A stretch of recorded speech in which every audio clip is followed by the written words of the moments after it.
कथेचे नाव न आवडती आई. मुंबईच्या चाळीत एक बाई आपल्या छोट्या मुलाबरोबर एका छोट्या झोपडीत राहत होती. आपल्या मुलाला काही कमी पडू नये म्हणून दिवसरात्र एक करून ती काम करत असे. पण त्या छोट्या मुलाला मात्र आपली आई अजिबात आवडत नाही.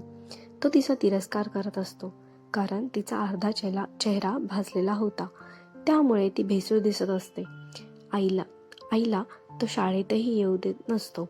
एकदा एका कार्यक्रमासाठी आईला शाळेत जावे लागते, पण तिला बघून कोठे तोंड लपवावे हे मुलाला कळत नाही. रागाचा एक कटाक्ष टाकून तो तिथून पळून जातो. घरी आल्यावर तो आईला प्रचंड बोलतो. कशाला आली होती शाळेत? आता माझे मित्र मला चिडवतील. मी उद्या शाळेत कसा जाऊ?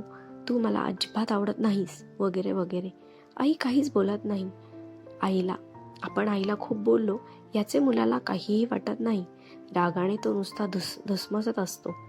आईशी काहीही न बोलता जेवतो आणि झोपतो. रात्री त्याला जाग येते तर आपल्या मुलाची झोपमोड होऊ नये अशा दबक्या आवाजात त्याचीही रडत असते. पण त्याचेही त्याला काहीच वाटत नाही. त्या क्षणी तो निर्णय घेतो, शिकून खूप मोठे व्हायचे आणि इथून बाहेर पडायचे.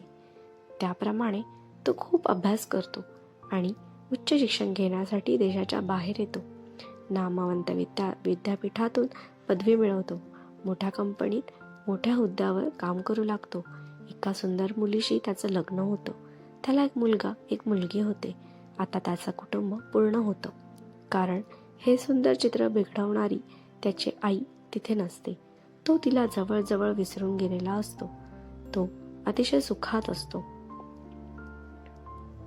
एक दिवस त्याला काही कामासाठी भारतात मुंबईला जावं लागेल असं समजतं. परत तिथे जाऊ नये असे वाटत असतानाही कंपनीचं काम असल्यामुळे तो टाळू शकत नाही. ऑफिसच्या कामासाठी जातोय असे बायकोला सांगून तो जातो.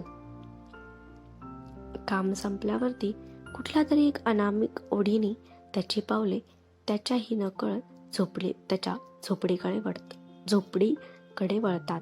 तिथे आता त्याची झोपडी नसते. मोठ्या मोठ्या बिल्डिंग झालेल्या होत्या. तो तिथे फिरत असताना त्याला काही जुनी ओळखीची लोक भेटतात. ते पण त्याला ओळखतात. तो एवढा मोठा झाला हे बघून त्याचे कौतुक करतात आणि त्याला ते एक पत्र देतात.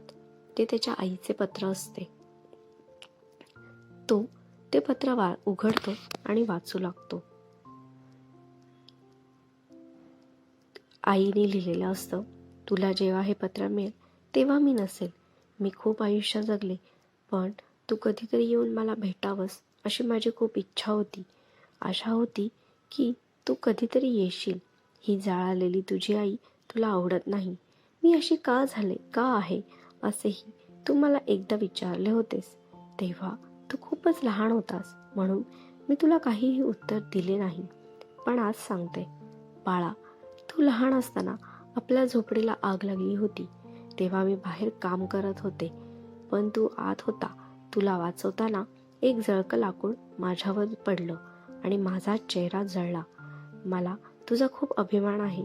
तू मला जे बोललास किंवा माझ्याशी जसा वागलास त्यासाठी मी तुझ्यावर अजिबात रागवलेले नाही, कारण तुझे माझ्यावर खूप प्रेम आहे असाच विचार मी करत असते. कधी काळी माझ्या भोवती खेळणारा तू मला नेहमी आठवतोस. पत्र वाचून मुलगा ढसाढसा रडू लागला. जी व्यक्ती केवळ त्याच्यासाठीच जगली तिच्याशी आपण किती निर्दयपणे वागलो त्याला प्रचंड पश्चाताप झाला. तो आईला मोठमोठ्याने हाका मारू लागला, पण आता त्याचा काहीही उपयोग नव्हता. फ्रेंड्स, आजची कथा कशी वाटली मला कमेंट बॉक्समध्ये नक्की सांगा. व माझ्या चॅनलला लाईक, शेअर, सबस्क्राईब नक्की करा आणि बेल आयकॉनवर क्लिक करा. अशा नवनवीन कथा मी लवकरच घेऊन येईन. धन्यवाद.